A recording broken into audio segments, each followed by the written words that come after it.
চট্টগ্রামে 1 litre soybean তেলের দাম মিলগেটে 153 ও খুচরায় 160 টাকা নির্ধারণ। দুপুরে সংশ্লিষ্টদের বৈঠকে সিদ্ধান্ত নিয়েছে টাস্ক ফোর্স কমিটি। চট্টগ্রামের জেলা প্রশাসক হুঁশিয়ারি দিয়েছেন, নির্দেশ অমান্য করলে আইনি ব্যবস্থা নেওয়া হবে। বাজারে অভিযান জোরদারের ঘোষণা দিয়েছেন তিনি। চট্টগ্রামে সয়াবিন তেলের সংকট ছিলই, রোজায় তা আরও বেড়েছে। বাজারে অভিযান চালিয়েও সুফল মেলেনি। এ পরিস্থিতিতে মিল মালিক, পাইকারি ও খুচরা ব্যবসায়ী এবং ক্যাবসহ সংশ্লিষ্টদের সঙ্গে বৈঠকে বসে বিশেষ টাস্কফোর্স। প্রায় 2 ঘন্টার বৈঠকে নিজেদের অবস্থান তুলে ধরেন ব্যবসায়ীরা।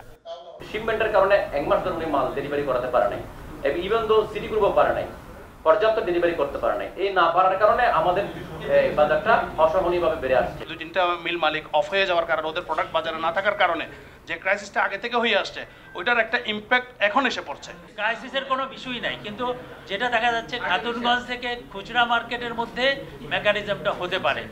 পরে সবার সম্মতিতে সয়াবিন তেলের দাম নির্ধারণ করা হয়। মিলগেটে 153 ও খুচরা বাজারে 160 টাকা দাম বেঁধে দেয় টাস্কফোর্স। ইম্পোর্টারদের রেট 153 টাকা পার লিটার, আপনারা যারা ট্রেডার্স আছেন 155 পার লিটার, আর বাইরে যারা বিক্রি করবে খুচরা মূল্য 160 টাকা পার লিটার। That's all. এই সিদ্ধান্ত আজকে থেকে গৃহীত হলো। জেলা প্রশাসক জানান, নির্ধারিত দামে সয়াবিন তেল বিক্রি করা হচ্ছে কিনা তা নিয়মিত তদারকি করা হবে। কেন না মানলে কঠোর ব্যবস্থা নেওয়া হবে।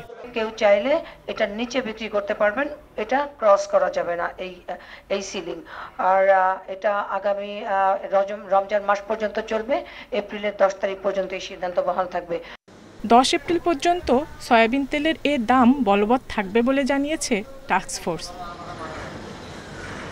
Independent news.